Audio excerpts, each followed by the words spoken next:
On Sunday, April 25th, 2021, our most beloved Supreme Master Ching caringly made time to speak with the Supreme Master television team members as she shared another interesting story from a treasury of Jewish folklore compiled by Wing Uk. Before the reading, Master elaborated on some questions which the team members had. Master, there is an ongoing crisis at the U.S.-Mexico border. In the first few months of Joe Biden's presidency, the number of illegal immigrants apprehended has surged, with more arrivals than any other period in the past 20 years. Yeah. Some say it is fueled by the perception that his administration has a more open border policy. By contrast, the former U.S. President, His Excellency Donald Trump's policies tightly restricted legal and illegal immigration and directed immigration officials to apprehend anyone in the country unlawfully. Would Master kindly share her thoughts on this issue? Yes. President Trump wanted to regulate the immigration traffic flow from other countries to be in a more orderly manner, to protect the Americans as well as the immigration people. The U.S. has already actually a kind of open policy, like yearly everyone can apply to live there or work there if they win the green card program. 55,000 nowadays yearly can have that chance. Plus, anyone can apply in many other ways to live and work in the U.S. openly. Open border is very good. But it should be done, in an organized way. Otherwise, it will be chaotic.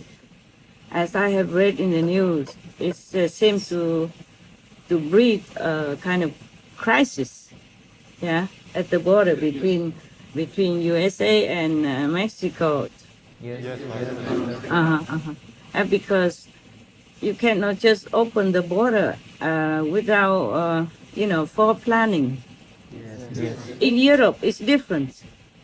They have a Schengen zone where people from different countries in Europe can just go in and out of any other countries without any border, without checkpoints, without passport or any ID necessary. But they had planned many equipment and systems to put this into practice. But America and Mexico and others, like South American countries, they did not plan. So in that case, it's not very good to just let people come in like that, because you might have different people with maybe disease or criminal records or other kind of unpleasant things. And also, if you don't plan in advance, then you don't have like a center to screen people and to give them ID to go into the U.S. so that they can find a job or they can find their relatives. As I saw it in the news, it's kind of very chaotic. All the children squeezed together in pens, and it's almost very unkind. Because people come to the United States all of a sudden, so the people at the border cannot deal with the influx so fast. And there might be not enough comfortable accommodation and not enough food. The logistic stuff, this is not very good like that. Not good for America, not good for Mexicans and other immigrants. I heard that they came all the way from even Honduras and other countries in Central America. So to open the border is very nice, very kind, and very good for any country. When you need some extra workers or you just want to be hospitable, it's very good. But in this case, when it's so chaotic like that, it's very bad for the immigrants, especially for the small children. I saw them even drop over the fence, the wall of the border, and that's very bad for them. This must be traumatic for them, and it's very difficult for the child to forget this kind of dramatic experience in their very young and tender age. And also important is in the time of pandemic, most borders are closed to protect the people. And at the moment, it's not favorable to open. If the children are squeezed together like that, healthy and unhealthy, that's very bad for all of them. Don't you think so? Yes. And also, I saw it in the news that many people are sick, like they have COVID-19, and they are just let, to go into the United States. And that might infect healthy Americans also. That's very, very inconsiderate. It should not have been done this way. Yeah, it should have been more organized before the immigrants were able to come into America. Otherwise, the open border is very good. Yeah, good for the host country, good for the immigrants. Because the immigrants will need jobs and they will be motivated to work very hard. They contribute to the country as well as for the immigrant himself. Yeah. Just that we have to organize, in advance. Have a good place for them to stay meanwhile, and some doctors, some medical personnel to take care of their health when they first come, and organize the logistic situation, with food and clothing and blankets and rooms and hygiene, stuff like that. It wasn't really very organized, and that's very, very bad for the children who are sent there, especially without any parents or adult accompaniment. I don't think it's very kind, even though the intention may be good. Yes. But good intention is not everything. Good intention has to come also with good logistic arrangements, yes, and all the preparation to welcome the guests. Even in Europe, with this Schengen agreement in the Schengen zone, during the pandemic, borders are closed also. So the border between the US and Mexico opened. I think it's not a very good idea at the moment. Besides, the mentality of European countries is maybe different from the mentality of the Mexicans and the Americans. Different expectations, different way of life. In the European Union, most of the people's standard of living are similar. Of course, there are always the richer and the less rich. But the standard of living is more or less similar between the countries in the Schengen zone. Even then, during the pandemic, they closed the borders as a prevention to protect their citizens. Especially in the pandemic situation like we are in right now, I don't know if the borders should be open like that. And that will be also encouraging the smugglers, human traffickers, or drug traffickers, all kind of unfavorable group of people also will be mixing in. And it's no good for the host country, for America at all. After Master kindly translated the Jewish traditional tale called The Traveling Businessman and a Trustworthy Ghost, she emphasized an important revelation that was made in the story. You see, in this story, the ghost even told, and truthfully, that most people who die suffer in hell, because very rare we have some virtuous and morally uncorrupted person. And to eat meat and all that is already a sin, already sinful and already punishable by law, universal law.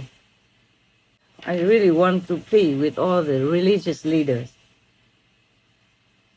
You must make a good example. You must be a vegan now. Then God will forgive. Otherwise, truly, you will go to hell. I mean it. Like everyone else. If you continue to eat meat, drink wine. And even just to eat meat, not drink wine, it's already sinful enough to be punished in hell for a long, long, long, long time. We can put the hotline or the talk of the sister from China about hell. 徒儿可以证实师父说吃肉会下地狱是真实的。有一天午夜打坐完毕，内在师父跟我说，你应该下地狱去学习当佛菩萨，并帮助那里的众生。内在师父用无上大力量保护等级还不够的我，下了地狱，让徒儿没有任何灼伤之感或是恐惧感。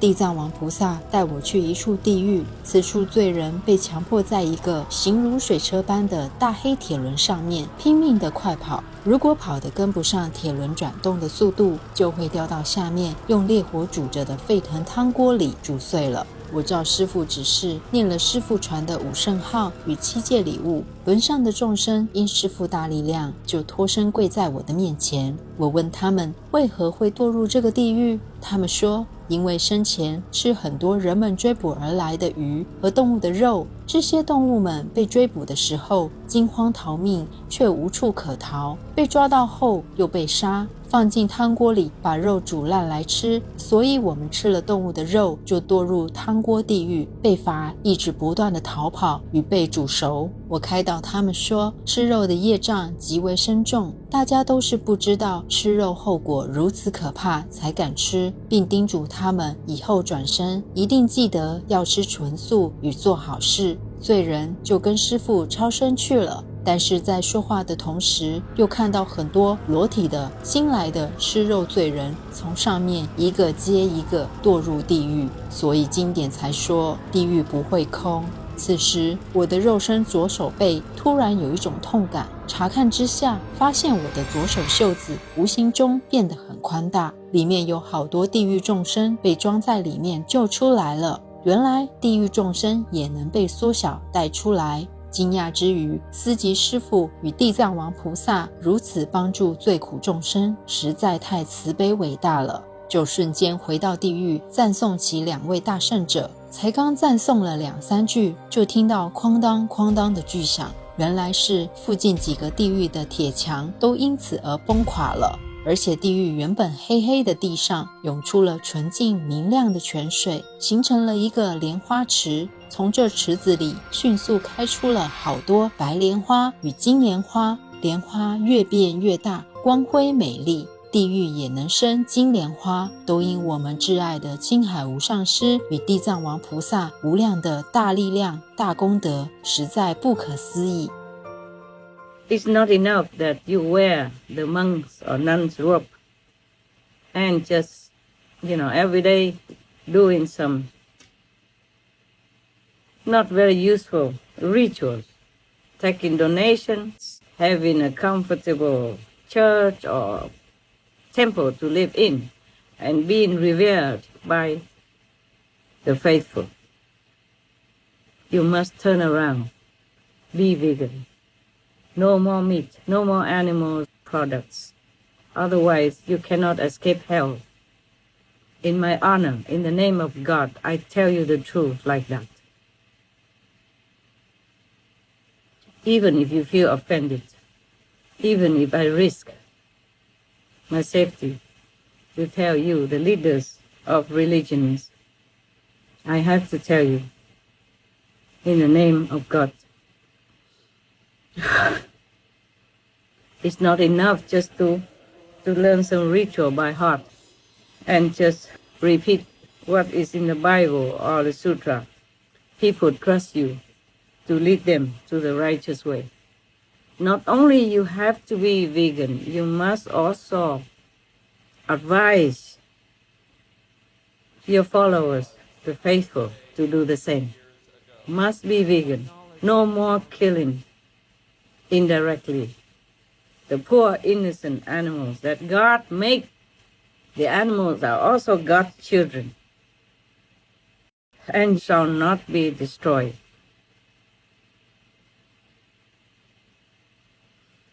The animals are helpers of humankind. In the Bible, it even says all that. Ask the birds, they will show you. Ask the fish, they will instruct you. Ask the animals, they will tell you. that will advise you. So they are some beings to be respected, to be loved, at least to be friendly with. It's not for us to eat, to torture in such a barbarous way. And if you eat them, these torturously killed meats, you condone this practice, and you are unaccomplished. I am telling you, as a friend, as a faithful, as a person who respects, loves God, as a person who loves human beings and animals, as a person who cries every day and night for their suffering. I'm not spending idling time talking to you like this. I must warn you that hells are awaiting you if you don't turn around now and stop eating meat of the innocent animals. We, even no priests, even ordinary people, we humans, a humane human, should never enjoy at the cost of suffering of any others. God says, thou shalt not kill, and that never fails. That law of the universe is everywhere correct and just. No one can escape that. As you sow, so shall you reap. Just because you don't see the animal suffer, just because you don't kill the animal, doesn't mean you don't partake in the sin thereof. People trust you. You must advise them to go the compassionate way, the way Jesus walked, the way the Buddha taught, the way Guru Nanak Dev Ji showed to us, the way Prophet Muhammad, peace be on him, taught us. All the masters say the same. Lord Mahavira did not even want to eat the fruits even. And we are allowed to eat fruits and vegetables and in plenty. We are not short of food, of nutrition. We should not kill just to enjoy. That is wicked. That is against God. That's against your mission, against the robe that you are wearing, which is the holy robe, the representative of holiness, of heaven, of God. You have to live the way our masters taught us, like Lord Jesus, Lord Buddha, Lord Mahavira, Guru Nanak Dev Ji, the Prophet Muhammad, peace be on him, the Prophet Baha'u'llah, etc., etc. I have no more tears to show you. I cannot take out my heart to show you how sincere I am and how broken it has been over and over again because of the suffering of humans and animals. The suffering of animals affects humans, and thus humans also suffer. You are the representative of heaven. You're supposed to walk the way of heaven, of compassion, of love, of benevolence, of mercy. Then all that will come to you the day you leave this world, the day you discard your robe to go back to heaven. Otherwise, you go to hell. And I guarantee that. You know I mean it. And you know it is true. So you turn now. I wish you the best. In God's mercy and love. And I love you, all of you. Please, you turn. Thank you. Most gracious Master, your pure, selfless love and never-ending compassion for all suffering and misled beings give us hope that the world will retrieve its humane values. We sincerely pray that Master's efforts will help those in trusted positions of influence to choose the life-honoring vegan diet and urge their followers to do the same, thus bringing humankind onto the path of benevolence. Wishing Master a peaceful heart, happiness, and perfect health in the support and glory of the Divine. For the full broadcast of this conference with Supreme Master Ching Hai, please tune in to Between Master and Disciples at a later date.